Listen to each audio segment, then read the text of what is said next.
শুভ সকাল বন্ধুরা, সকাল সকাল উঠা এক গ্লাস গরম জল খালি পেটে খাইয়া লাইলাম। তারপরে বসাই দিলাম হলো চা। এখন চা খামো, তারপরে বাকি কাজকর্মগুলা করমু।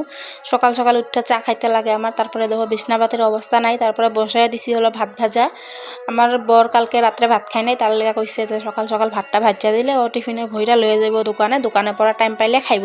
বেগুন বড়া বানাইছিলাম রাত্রেবেলায়, এটাই রইছিল, বেগুন বড়া দিয়ে দিলাম। আর একটুখানি মনে করছি ঘি দিয়ে দিমু। ভাতটা ভাজা দিচ্ছি, নিরামিষেই ভাজছি, নিরামিষ আমগো ঘরে আজকে তো পেঁয়াজ ছাড়া ভাতটা ভাজা দিছি সয়াবিন দিয়া, টমেটো দিয়া আর বেগুন বড়া দিয়ে দিলাম।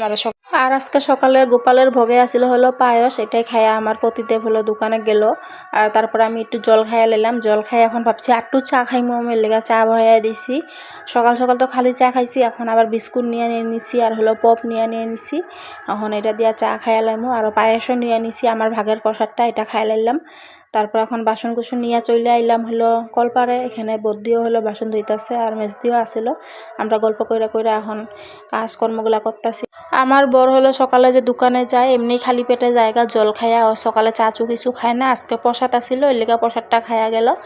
এর লিগে না সকাল সকাল একটা কিছু টিফিন বানাইয়া দিতে পারলে ভাল লাগে। কোনোদিন পারি না, আমি বেশিরভাগ পারি না, যেদিন টাইম পাই একটু বানাইয়া দিয়ালাই।